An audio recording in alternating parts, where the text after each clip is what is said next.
Hello anh em. Hôm nay chúng ta tiếp tục biên niên sự của World of Warcraft nhé. Và những sự kiện hôm nay sẽ là về một người hùng của tộc Orc, Worchief Throne vĩ đại. Nhưng quá trình nó chui rèn nên một thống lĩnh tại đất vẹn toàn thì từ cổ chí kim chưa bao giờ là dễ dàng. Giờ chúng ta hãy cùng xem Throne đã phải trải qua những gì nhé. Anh em nhớ bật CC để xem vụ đề nhé. Mọi thứ bắt đầu khi sự kiện cánh cổng bóng tối được mở ra lần thứ nhất và quân Orc tràn sang Azeroth. Hầu hết các bộ tộc đều hành quân qua cánh cổng bóng tối. Chỉ có một vài bộ tộc bị buộc ở lại do quá cục xúc, chẳng hạn như tộc Warsong, Chiến Ca, bộ Ramas Hellstream. Lũ này khiến thủ lĩnh Blackhand sợ rằng ông không thể kiểm soát được độ máu chó của mấy thằng này, nên đành để đám này chờ đợi mở cổng thứ hai. Những chiến binh được chọn cho cuộc xâm lăng đều là những tinh anh thiện chiến, trong đó có tộc Frostwolf, sói băng của tộc trưởng Durotan. Ngay từ đầu, Durotan đã nghi ngờ cách làm của Gul'dan cũng như phản đối việc sử dụng ma thuật phèo. Mặc dù rất ghê tởm chứ những kẻ lãnh đạo The Horde, ông vẫn phải đem các tộc nhân của mình đi qua cánh cổng bóng tối, bởi vì quê hương Draenor của loài Orc giờ đây đã là một hành tinh chết. Vì miễn ăn, vì sinh tồn, họ cần phải tìm một hành tinh trù phú hơn, và lựa chọn duy nhất mà họ có là Azeroth.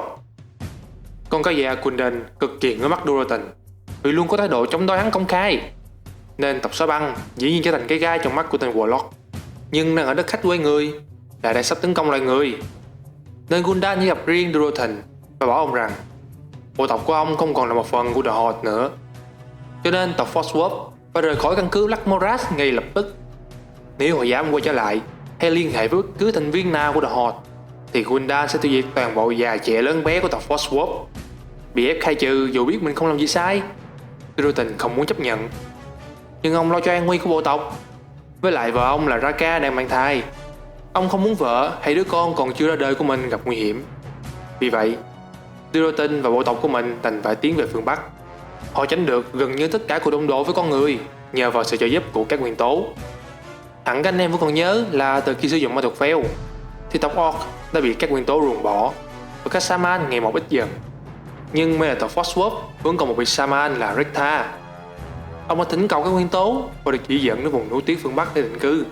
Không lâu sau khi tộc sói băng tới được ngôi nhà mới tại dãy núi Anterac, Raka đã hạ sinh ra một cậu bé. Bà đặt tên cho nó là Go'el.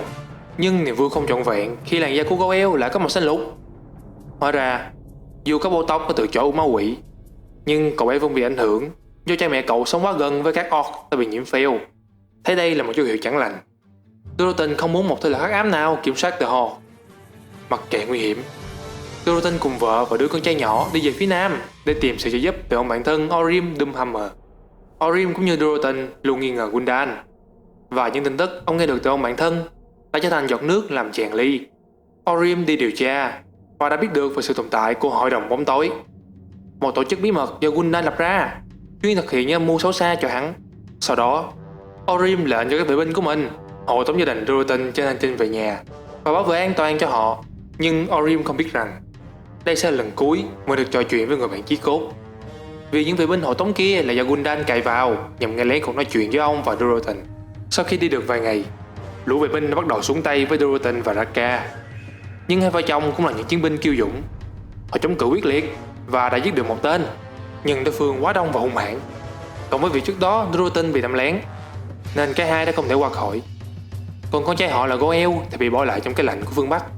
Tưởng rằng dòng dõi anh hùng của tộc trưởng tộc Frostwolf sẽ chấm dứt tại đây, thì một ngày sau vụ thảm sát, có một nhóm đi săn của con người dẫn đầu bởi Edelas Blackmore, các ngục trưởng của thành Dönhow ở phía bắc, đã bắt gặp cảnh tượng rê rợn này. Tiếng khóc có thu hút sự chú ý của Blackmore, và hắn ta tìm ra Go'el đang sắp chết đói và chết cống nhưng vẫn còn sống. Hắn ta quyết định đem cậu về Dönhow. Vài ngày sau, Orim Doomhammer mới nhận được tin là những hộ vệ đi cùng hai vợ chồng Durotan vốn là thị chân của Hội đồng bóng tối, và chúng đã giết chết cả gia đình, kể cả đứa bé. Orim vô cùng ân hận. Ông quyết báo thù cho An-Be và dân tộc mình, nhưng ông phải chờ đợi thời cơ. Sau khi mang Go'el về Dönhow, Edelas đã quyết định nuôi đứa bé Orc, nhưng không phải vì lòng nhân từ. Hắn đặt tên cho nó là Throne, nghĩa là nô lệ, và huấn luyện cậu trở thành một đấu sĩ để giúp hắn kiếm tiền trên đấu trường. Edelas vô cùng tham vọng.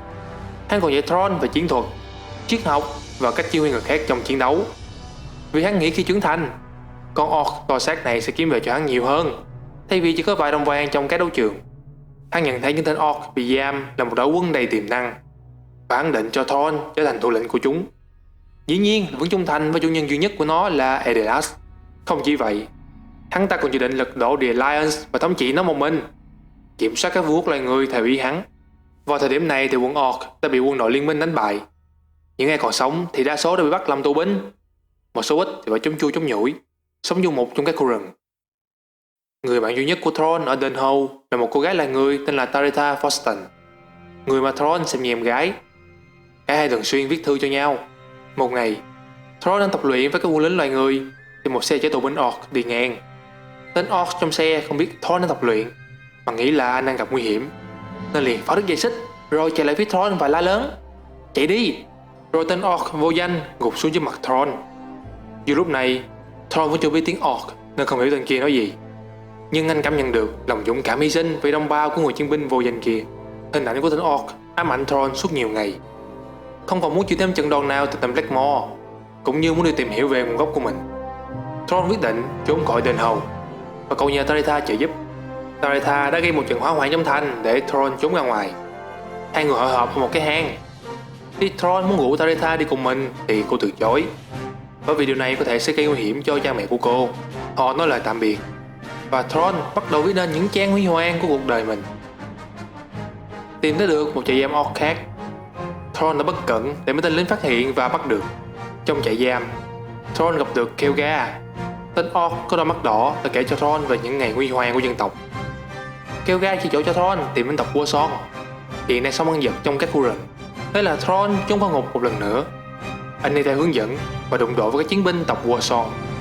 Sau đó, anh được diễn kiến tộc trưởng Ramas Hellscream. Thorn đưa cho Hellscream xem biểu tượng sói trắng mà cậu luôn mang theo bên người từ bé. Vị tộc trưởng nhanh chóng nhận ra đây đúng là biểu tượng của tộc sói băng. Rồi Chrome chỉ cho anh đi tới dãy núi Anterac, nơi tộc sói băng được cho là đang sinh sống. Khi Thorn tới nơi, anh tìm thấy bộ tộc mình và được biết sự thật về cha mẹ anh là Doroten và Raka. Thorn dành thời gian học hỏi những điều cơ bản về một Orc cao quý là như thế nào. Vì Saman già Rekta thì anh giao tiếp với các nguyên tố và hướng dẫn Thorn theo con đường Saman. Và Thorn là Orc đầu tiên được các nguyên tố chấp nhận sau một thời gian dài bị ruồng bỏ do bị tha hóa bởi Gul'dan. Còn Orim Doomhammer, thông linh hiện tại của The Horde, sau khi bại trận ở Black Rock thì ông bị bắt về Capital City, thủ phủ của Lordaeron, nhưng ông dễ dàng trốn được. Orim tìm tới một trại giam gần đó và định giải cứu các thuộc hạ. Nhưng khi tới nơi, trước mắt ông không còn là những chiến binh khát máu và nhiệt huyết nữa, vì họ đã trở thành những kẻ yếu đuối, vô hồn và tuyệt vọng. Orim chán nản. Ông ta bỏ đi, sống những ngày tháng lang thang từ bộ tộc này sang bộ tộc khác. Cho tới một ngày khi nghe Rome kể về Thorn, Orim lập tức phấn chấn và lên đường tới Anterac để gặp cậu. Và chỉ với việc ngắm nhìn Thorn từ xa cũng đã gợi lại những ký ức đau lòng cho vị thống lĩnh. Orim nhớ về ông bạn già và ông từng tin rằng Thorn vốn đã chết cùng với cha mẹ, vì anh còn sống là ngọn lửa sưởi ấm linh hồn vị Orc già. Vào buổi tối khi gặp Thorn, ông chùm khăn che mặt mình, buông ra những lời sỉ nhục và thách thức chàng Saman trẻ. Dĩ nhiên, Thorn không kiềm chế được nên đã thách đấu Orim. Đây là một trận đấu công bằng.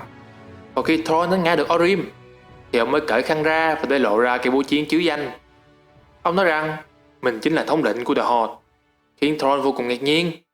Người cô vừa đánh bại chính là thủ lĩnh vĩ đại Orim Doomhammer, bạn thân của cha cậu sao? Thorn vội vàng xin lỗi, nhưng Orim không bận tâm. Ông nói đây là kế hoạch của ông nhằm thử thách cậu. Ông có một kế hoạch nhằm phá các trại giam để giải cứu đồng bào và muốn mời cậu tham gia. Dĩ nhiên là Thorn và Rekta đồng ý.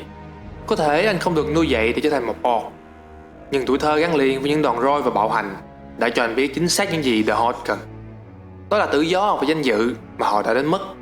Sự lạc quan và bền bỉ của Thorn đã thắp lại hùng tâm của Orim về việc khôi phục thời kỳ hoàng kim của loài Orc. Ông cho anh chàng Saman trẻ làm phó tướng của mình. Họ tới họp với Ramas Hellscream và tộc Warsong, rồi bắt đầu chiến dịch giải phóng các tù nhân Orc ra khỏi các trại giam. Sử dụng mạnh của bộ ba Orim, Ramas, Thorn đã càn quét các doanh trại và 4 trại giam đã bị phá vô cùng nhanh chóng. Đến khi tấn công trại thứ 5, phía là người bắt đầu phản công. Một đội kỵ binh loài người đã mai phục sẵn, bị tấn công bất ngờ, quân Orc tử thương vô số. Trong lúc lưu quân, Orim đã che chắn cho Thorn khỏi mũi thương của kỵ binh. Cô đâm mạnh đến nỗi xuyên qua bộ giáp của Orim. Trước khi chết, Ông trao lại cho Thrawn chức vị thống lĩnh của The Horde cùng cái búa gia truyền và bộ giáp của ông. Sau đó, dưới sự lãnh đạo của Thrawn, The Horde hành quân đến pháo đài của Adelas Blackmore là thành đền hồn. Nể tình đã cứu sống anh khi còn là một đứa trẻ. Thrawn đề nghị thương lượng, nhưng hắn đáp lại bằng cách xử tử người bạn thân nhất của anh, người mà Thrawn luôn xem như em gái. Hắn quăng đầu của Taretha Foston xuống trước mặt anh. Quá tức giận, Thrawn ra lệnh tấn công tòa thành. Và sau một trận đấu đẫm máu, Thrawn đã tự tay kết liễu Adelas. Anh ra lệnh không được làm hại người dân trong thành nếu họ không phản kháng, và còn cung cấp đồ nước uống cho họ rời khỏi nơi này. Sau đó, Thrawn sử dụng sức mạnh của đất phá nát tòa thành, đập nát quá khứ đen tối của anh cũng như The Horde, và mở ra một tương lai mới cho họ. Với việc tàu não đến hô sụp đổ, việc duy trì các chạy giám mót cũng chấm dứt. Tài quân The Horde mới chẳng mấy khó khăn trong việc giải phóng các khu chạy nhỏ còn lại trên khắp Lordaeron. Giờ đây, các sự kiện tiền đê gần như đã đầy đủ. Đã đến lúc các thế lực trên Azeroth phải đối mặt với cái thù thực sự của họ. Nhưng cái đợt khát máu đến từ vũ trụ xa xăm ngoài kia, binh đoàn rực lửa của Sargeras, liệu họ có chấp nhận hợp sức để chống lại mối họa này? Đừng bỏ lỡ phần sau nhé. Anh em nhớ like và subscribe nếu video thú vị nhé. Hẹn gặp lại anh em ở video sau.